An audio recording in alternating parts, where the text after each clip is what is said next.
তো অমিত শাহ মোদী সরকারকে বাবার বার্থ সার্টিফিকেট, তো দাদুর বার্থ সার্টিফিকেট, তো ঠাকুরদার বার্থ সার্টিফিকেট আর তো দিদিমার বার্থ সার্টিফিকেট, যে আমাদের থেকে সার্টিফিকেট চেয়েছে, আগে তোরা সেই সার্টিফিকেট মানুষকে দেখা, তারপর কাগজ চাইবি মানুষের থেকে। কুকুরের ল্যাজকে যদি 100 জন ধরে টেনে রাখেন, যতক্ষণ ধরে রাখবেন সোজা থাকবে, ছেড়ে দিলেই আবার বেঁকে যাবে। বলছি বাবা তুলে ঠাকুরদা তুলে যেভাবে আক্রমণ স্বরাষ্ট্রমন্ত্রী থেকে শুরু করে প্রধানমন্ত্রী থেকে শুরু করে কেউ বাদ নেই। স্থানীয় যারা বিজেপির নেতারা যদি এখানে ঢোকেন, ঘিরে করবেন এদেরকে, বলবে বাবা ঠাকুরদার সার্টিফিকেট নিয়ে তারপর প্রচার করতে আসবেন। বেঁধে রাখবেন, বেঁধে রাখবেন গাছে, পোস্টে বেঁধে রাখবেন। তার মানে কি আগে থেকেই ভয় পাচ্ছেন, মানে নির্বাচনের প্রচার করতে দেবো না, মানে একদম রাজতন্ত্র প্রতিষ্ঠা করে রক্তাক্ত ইতিহাস লিখবো পশ্চিমবঙ্গে। মানে সারা বাংলার একটাই এখন স্বর, জাস্টিস ফর প্রদীপ কর। কার্যত সুইসাইড নোট গুলো লিখে বালিশের তলায় রেখে দিন না, বা কেউ যদি একজন লেখেন জেরক্স করে সব তৃণমূল কর্মীদের মাধ্যমে ছড়িয়ে দিন।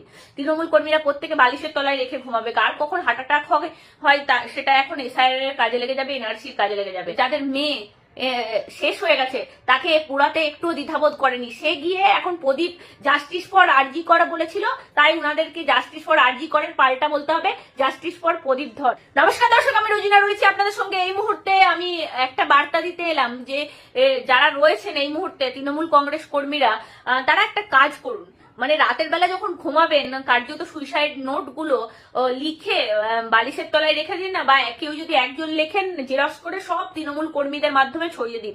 তৃণমূল কর্মীরা প্রত্যেকে বালিশের তলায় রেখে ঘুমাবে। কার কখন হার্ট অ্যাটাক হয় সেটা এখন এসআইআর এর কাজে লেগে যাবে, এনআরসির কাজে লেগে যাবে। মানে লাশের রাজনীতি শুধু মমতা বন্দ্যোপাধ্যায় আজ করছে বলে অবাক হচ্ছি না। মমতা বন্দ্যোপাধ্যায় তাপসী মালিক থেকে শুরু করে একের পর এক লাশের রাজনীতি মমতা বন্দ্যোপাধ্যায় করতে ভালোবাসেন আর করছেন এই মুহূর্তে দাঁড়িয়ে। এমনটাই বলছেন সামাজিক মহল থেকে বিশিষ্ট মহলরা, যে পরিমাণে এসআইআর নিয়ে আজকে অভিষেক বন্দ্যোপাধ্যায়ের বার্তা, কার্যত আমি বলছি এটা তো রক্তাক্ত পরিস্থিতি, এটা তো উস্কানি পরিস্থিতি। কার্যত মুখ্য নির্বাচনী যিনি কমিশনার, তাকে বলা হচ্ছে তার বাবা কাগজপত্র দেখাতে হবে। আমি বলছি বাবা তুলে ঠাকুরদা তুলে যেভাবে আক্রমণ স্বরাষ্ট্রমন্ত্রী থেকে শুরু করে প্রধানমন্ত্রী থেকে শুরু করে কেউ বাদ নেই। আমি বলছি তিনি বলছেন তিনি পার্লামেন্টেরিয়ান, তিনি নিয়মবর্তিতা মানেন, তাহলে কি করে এই ক্যাবিনেট মিনিস্টারদেরকে এইভাবে বাবা মা তুলে আক্রমণ করা হচ্ছে, বা তাদের কিভাবে বাবা ঠাকুরদা তুলে তাদের বংশ পরিচয় তুলে তাদেরকে আক্রমণ করা হচ্ছে। মানে পুরো মামলাটা মোটিভেট করা হচ্ছে। আমি বলছি এসআইআর এর ক্ষেত্রে কাদেরকে বাবা ঠাকুরদার ডকুমেন্ট দেখাতে হবে? যাদের কাছে আমাদের বৈধ নাগরিকের ঠিকানা আছে তাদেরকে কি দেখাতে হবে? তাদের বাবার যাদের 2002 এর, আমরা তো প্রত্যেকে 2002 এর ভোটার তালিকায় যাদের নাম নেই তাদের ক্ষেত্রে দেখাতে হবে কিছু ডকুমেন্ট আছে। তো 2002 এর ভোটার তালিকায় তো সবার নাম আছে, কাদের নেই? যারা 2002 এর ভোটার তালিকা মানে যারা তারপরে এসেছে, তাহলে তাদেরকে যে লিগাল ডকুমেন্ট গুলো দেখাতে বলা হচ্ছে তারা সেই লিগাল ডকুমেন্ট গুলো দেখাবে, টোটালি আইনি প্রসেসে থাকবে। তাহলে কেন এই ধরনের মন্তব্য? আজকে যদি অভিষেক বন্দ্যোপাধ্যায় সম্পর্কে, মমতা বন্দ্যোপাধ্যায় সম্পর্কে এই মন্তব্য করা হতো বা কোনো বিজেপি নেতা করতো, তাহলে মমতা বন্দ্যোপাধ্যায় অভিষেক বন্দ্যোপাধ্যায় ছেড়ে দিতেন?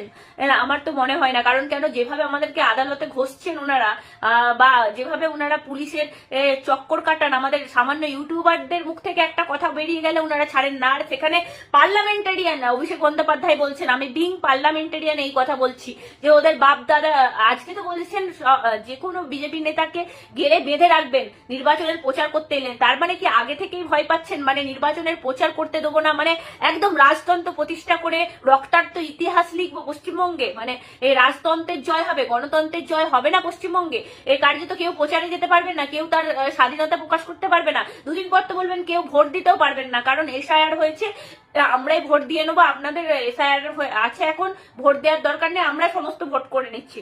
দর্শক, এই মুহূর্তে দাঁড়িয়ে যে মন্তব্য তিনি করেছেন, পোস্টারে বেঁধে রাখার নিদান দিয়েছেন বিজেপি নেতাদেরকে। এমনকি তিনি কি বলছেন, যে এই যে এসআইআর চালু হয়েছে নাকি সব আতঙ্কে মারা যাচ্ছে, এনআরসি এসআইআর আতঙ্কে। আমি বলছি যার 2002 এর ভোটার তালিকায় যার মা বাবার নাম থাকবে, বা তার ফ্যামিলির নাম থাকবে, বা তার কাছে লিগাল ডকুমেন্ট থাকবে, তিনি এখানে মাধ্যমিক পাস করেছে, বা যে ডকুমেন্ট গুলো দরকার সেইগুলো থাকবে, তারা কেন সুইসাইড করতে যাবে বলুন তো? কারা সুইসাইড করতে যাবে? তারা নিশ্চয়ই তাদের কাছে সেই ডকুমেন্ট যেগুলো নির্বাচন কমিশন চেয়েছে তাদের কাছে নেই। তার মানে তারা অবৈধ, তারা অনুপ্রবেশকারী। তাহলে তারাই আতঙ্কগ্রস্ত হচ্ছেন। প্রকৃত ভারতীয় যারা, তারা কি কেউ আতঙ্কগ্রস্ত হয়েছেন? অভিষেক বন্দ্যোপাধ্যায়ের কাছে খবর আছে?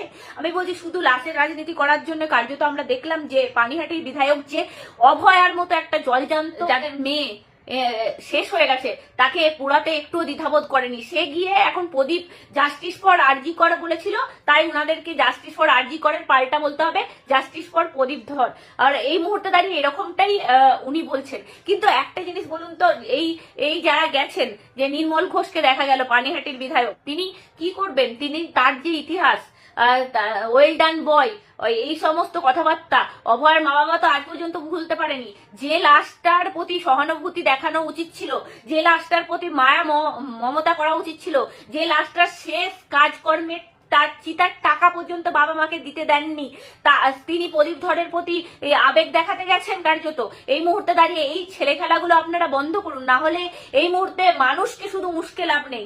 মানুষ এই মুহূর্তে আপনাদের সাধারণ মানুষ বুঝে গেছে, শুধু তৃণমূল কংগ্রেসের যারা কর্মী আছে তারাই আপনাদের কথা শুনবেন, তারা তো আপনাদের ছিল, আছে, থাকবে। সেই জন্যই তাদের উদ্দেশ্যে বার্তা, আপনারাও একটা কাজ করুন, একটা সুইসাইড নোট লিখে জেরক্স করে প্রত্যেকের বালিশের তলায় দিয়ে দিন। কার কখন হার্ট অ্যাটাক হবে কেউ বলতে পারে না, সেটাই আপনাদের দলীয় নেত্রী কাজে লাগিয়ে দেবে। এখন এই মুহূর্তে যা লাশের রাজনীতি চলছে, শুরু হয়ে গেছে আমাদের পশ্চিমবঙ্গে।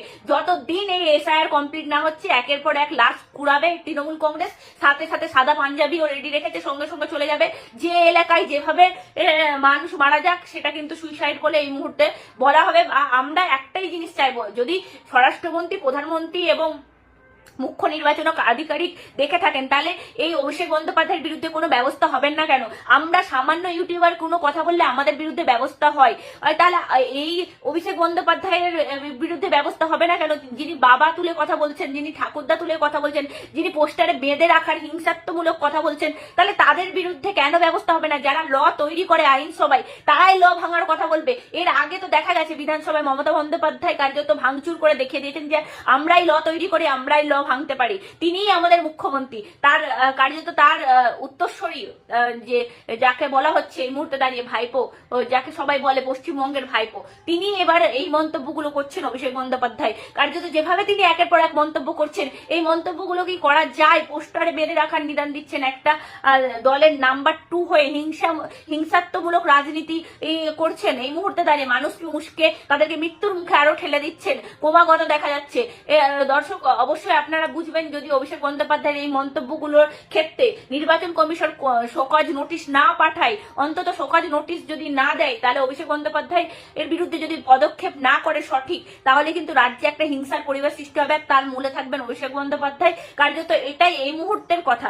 দর্শক আপনারাও কমেন্ট বক্সে কমেন্ট করবেন, নজর রাখবেন বঙ্গ টিভি। কারণ কেন শুভেন্দু অধিকারী কি বলেছে এই বিষয়ে আপনাদেরকে শোনাবো। যদি কোনো টেনিয়া থাকে, যদি বাপের নাম ঠিক থাকে, আমার কাছে ঠাকুরদার সার্টিফিকেটটা চাই। কয়লাকে দুধে সিদ্ধ করলে সারা রাত্রি, পরের দিন সকালবেলা আলোই থাকে। কয়লা কখনো সাদা হয় না। কুকুরের লেজকে যদি 100 জন ধরে টেনে রাখেন, যতক্ষণ ধরে রাখবেন সোজা থাকবে, ছেড়ে দিলেই আবার বেঁকে যাবে।